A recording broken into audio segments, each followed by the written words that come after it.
À tous, bienvenue dans cette nouvelle vidéo dans laquelle je vais vous parler du convoyage de véhicules une nouvelle fois parce qu'apparemment c'est un sujet qui vous plaît sur ma chaîne YouTube.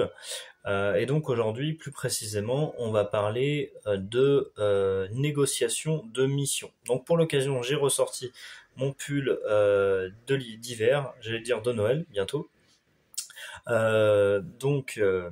Du coup, comment ça se passe concrètement? En fait, j'ai donc expérimenté des plateformes, hein, j'ai donc fait quelques missions de convoyage de véhicules. Le problème, c'est que souvent, ce sont des tarifs qui sont très bas. Et le problème, en fait, en acceptant ça, et malheureusement, moi, c'était ma première mission, donc bah, forcément, j'étais un petit peu appâté par le truc.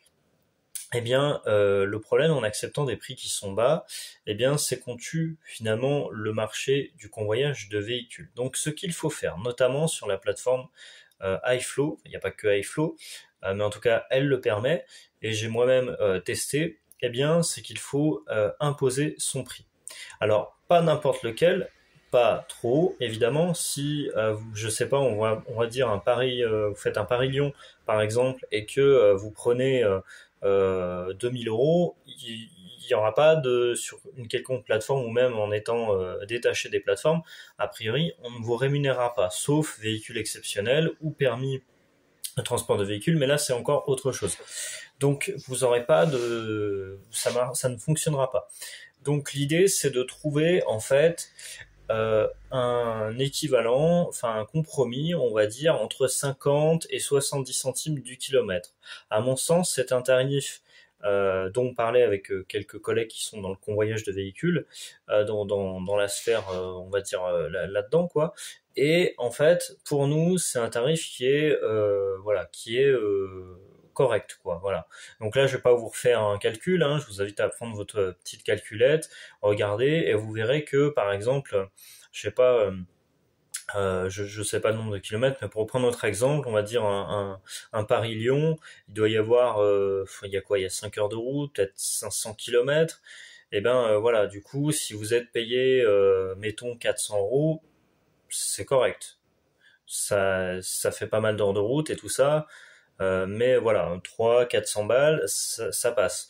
Maintenant, c'est vrai que si vous faites un Paris-Marseille et que vous êtes payé 40 euros, là, ça commence à piquer.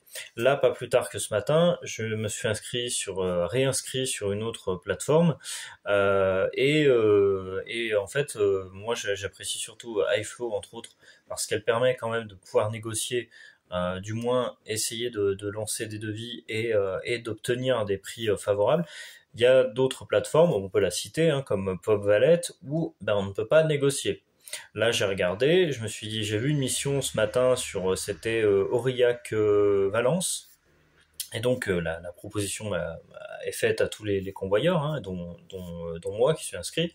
Et en fait, le truc, c'est que vous avez une mission qui est approvisionnée, attention, qui n'est pas rémunérée, faites bien attention à ça aussi, parce qu'on peut facilement se faire avoir. C'était marqué, je crois, 100 euros plus 30 euros de bonus, sauf que c'est 130 balles, c'est 130 euros d'approvisionnement. Si vous habitez loin, à moins de vraiment habiter dans la ville en question et ou d'avoir le train gratuit, mais voilà, faites bien attention parce que c'est de l'approvisionnement.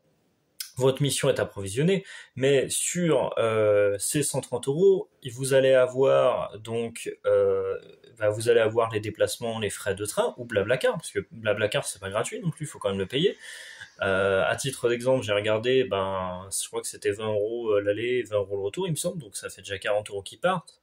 La nourriture, vous avez quoi d'autre? Parce que évidemment, il faut manger en 24 heures. Vous avez un hôtel parce que si vous n'êtes pas sur place, vous n'allez pas pouvoir enchaîner à moins de partir, de trouver un véhicule qui vous emmène. Vous dormez pas de la nuit, ce que évidemment je vous déconseille formellement de faire pour assurer une mission de véhicule. Donc, il faudrait partir la nuit. Il faudra arriver le matin à 8 heures à la concession. Donc avoir pris un Blablacar, enfin bref, c'est n'importe quoi. Donc vous êtes obligé de prendre un hôtel. Donc l'hôtel, pareil, il faut le payer. Euh, donc voilà, et un hôtel, aller dans les moins chers, ça va être pour dormir correctement, ça va être 40 euros. Enfin voilà, c'est pas, vous pouvez pas non plus trop lésiner sur votre confort. Et puis de toute façon, il y a pas, en dessous, il y a pas quoi. Enfin, donc voilà, faut quand même pouvoir assurer sa mission correctement dans des bonnes conditions. Si vous voulez rentrer, bah le truc c'est que le Blablacar c'est long, donc voilà, c'est compliqué en fait de vraiment avoir disons un revenu favorable, mais mettons par exemple ce serait le double, bah il vous resterait sur cette mission, je crois dans mon exemple qui faisait 250 bornes, il vous resterait bon 100, 150 euros quand même net pour vous, enfin net. Après vous êtes auto-entrepreneur, vous payez des charges, on fera une vidéo d'ailleurs sur les différents statuts, mais pour moi je trouve qu'auto-entrepreneur c'est vraiment pratique pour se lancer là-dedans, enfin micro-entrepreneur maintenant. Mais voilà, vous avez 100, 150 euros, on va dire 130 euros pour reprendre le chiffre exact de la mission, mais ces 130 euros, ils sont censés être pour vous. C'est-à-dire, ces 130 euros, indépendamment de vos frais de transport, de l'hôtel, euh, voilà, de tout ce que vous avez à payer. Donc et l'approvisionnement devrait être beaucoup plus conséquent, devrait au moins être doublé.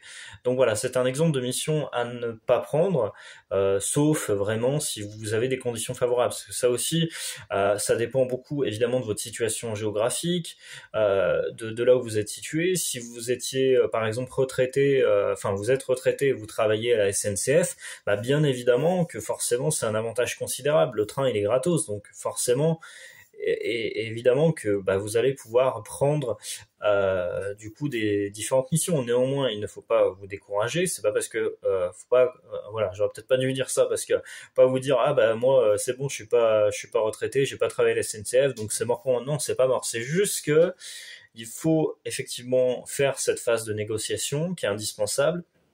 Il faut ne pas hésiter sur certaines plateformes. Dans la mesure du possible aussi sortir des plateformes. Moi, ce que j'ai fait récemment, c'est que j'ai en fait démarché. Alors, j'en ai pas démarché beaucoup encore, hein. Il faudrait que j'en fasse un petit peu plus, mais autour de chez moi, j'ai démarché des garages directement. Donc le truc c'est que voilà, par mail pour avoir essayé, ça fait un peu partie de la négo parce que bah du coup enfin là on parle de négo mais j'extrapole, je grandis le sujet on va dire. Mais vous pouvez aussi, ce que je vous invite à faire, aller voir directement des garages. Donc par mail et par téléphone, souvent ils sont occupés, c'est compliqué, vous tombez sur la secrétaire. Voilà, c'est pas. Je pense que le mieux c'est de se présenter directement avec des cartes de visite. Voilà, vous commandez des cartes sur Vistaprint et là vous vous présentez dans différents garages. Bonjour, je suis un tel, je suis voilà sous statut micro-entrepreneur, je suis convoyeur de véhicule et tout ça. Et tous les garages ne vous répondront pas, mais tous les garages ne passent pas forcément aussi systématiquement par les plateformes, bien que ça se généralise, mais vous avez la possibilité de laisser votre carte et ne soyez pas trop gourmand non plus, voilà. Mais vous pouvez du coup proposer directement vos services. Et puis peut-être qu'aussi par rapport aux plateformes, vous pouvez avoir une sorte de proposer pourquoi pas être créatif, proposer une sorte de service supplémentaire. Donc par exemple, voilà, ça va être alors sur les plateformes, ça se fait plus ou moins, mais nettoyage de véhicules, par exemple alors plaque W dont il faut faire l'acquisition, mais voilà, vous avez toujours peut-être un petit truc en plus que vous pouvez faire qui peut justifier le prix de la prestation que vous allez demander. Donc voilà, ça peut être simplement un horaire précis par exemple, parce que souvent on voit sur les plateformes que les horaires sont très larges.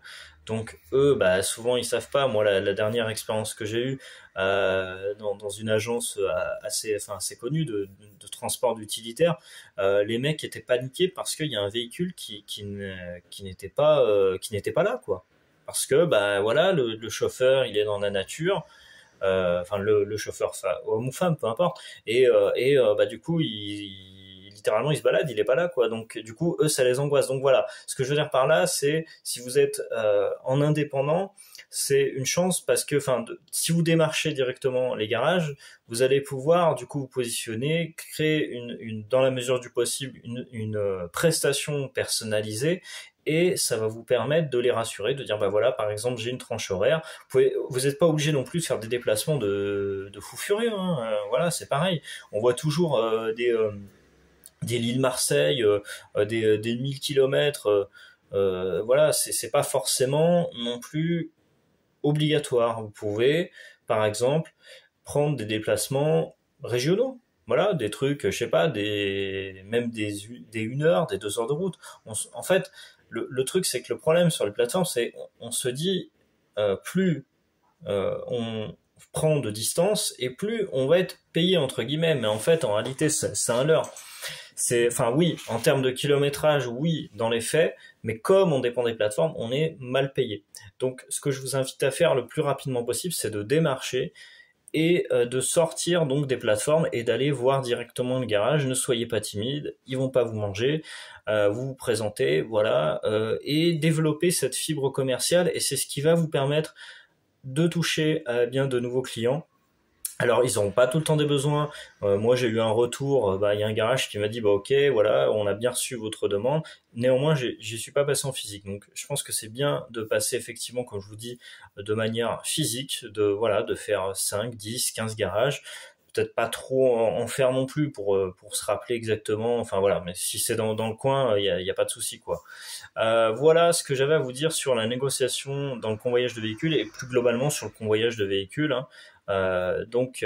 N'hésitez pas, si cette vidéo vous a plu, à laisser un pouce pour m'aider sur YouTube. On est de plus en plus nombreux, donc ça c'est cool. Je vois que vous portez beaucoup d'intérêt d'attention aux vidéos, notamment convoyage de véhicules, donc je vous en remercie.